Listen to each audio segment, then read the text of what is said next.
আসসালামু আলাইকুম বন্ধুরা, আপনারা সবাই কেমন আছেন? আশা করি ভালো আছেন।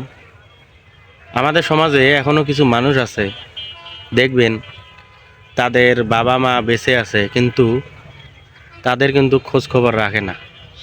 তারা কি করছে, কি খাচ্ছে, কিভাবে চলতেছে, কোনো খোঁজ খবর রাখে না। তাদেরকে বলতেছি, ভাই, আপনাদের যাদের বাবা মা আছে তাদের খোঁজ খবর রাখুন, তাদের খেয়াল রাখুন, যোগাযোগ করুন। এমনও কিছু মানুষ আছে খোঁজ খবর নেওয়া তো দূরের কথা, তাদের সাথে যোগাযোগে বন্ধ করে দিয়েছে। কি বলবো ভাই, এরকম লোক অনেক আছে।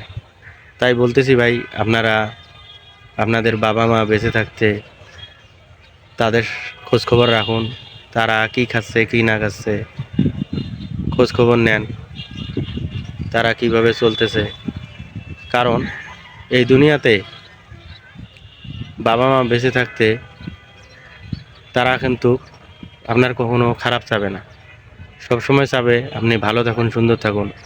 এই দুনিয়াতে বাবা মা ছাড়া আপনাকে কেউ একটা ভালো বুদ্ধি দেবে না, ভালো পরামর্শ দেবে না, ভালো কথা বলবে না। তাই নিজের বাবা মাকে সম্মান করুন, তাদের খোঁজ খবর রাখুন, তারা কি খাচ্ছে, কি না খাচ্ছে, তারা কি করতেছে।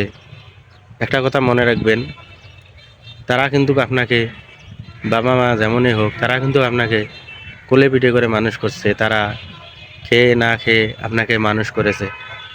তাই তাদেরকে কখনো বড় হয়ে ভুলে যাবেন না, তাদেরকে মনে রাখুন। যদি কোনো সময় মনে পড়ে যে বাবা মার কথা ভুলে যান, তখন ছোটবেলার কথা মনে করবেন যে ছোটবেলায় আপনি কি ছিলেন, কিভাবে আপনার বাবা মা আপনাকে মানুষ করেছে। তারা খেয়ে না খেয়ে, না ঘুমিয়ে আপনাদেরকে মানুষ করেছে। এই জিনিসটা খেয়াল রাখবেন। অনেকে আছে তার বাবা মাকে দাম দেয় না, এমনকি তাদের খোঁজ খবরও রাখে না। তাই যাদের বাবা মা বেঁচে আছে অবশ্যই আপনারা তাদের খোঁজ খবর রাখবেন, তাদেরকে ভালোবাসবেন। এই দুনিয়ায় ভালো বুদ্ধি দেওয়ার মতো কেউ আপনার পাশে থাকবে না, একমাত্র বাবা মা ছাড়া। আপনি একবার অসুস্থ হন, দেখবেন আপনার সবার আগে আপনার বাবা মা চলে আসবে আপনাকে দেখার জন্য। তাই দুনিয়াতে যাদের বাবা মা বেঁচে আছে, মনে করেন যে আপনাদের একটা দুইটা রত্ন বেঁচে আছে, তারা যদি এই দুনিয়াতে বেঁচে না থাকে, দেখবেন এই রত্ন দুইটা হারিয়ে গেলে এ দুনিয়াতে আপনার কেউ আপন নয়, সবাই হলো স্বার্থপর। এই দুনিয়াতে আপনি যাকে যত দিতে পারবেন, যত ভালো করতে পারবেন, ততই আপনি ভালো থাকবেন। তাই বলতেছি, আপনার বাবা মাকে কখনো অবহেলা করবেন না, তাদেরকে ভালোবাসুন, তাদেরকে খোঁজ খবর রাখুন। সবাইকে অসংখ্য ধন্যবাদ।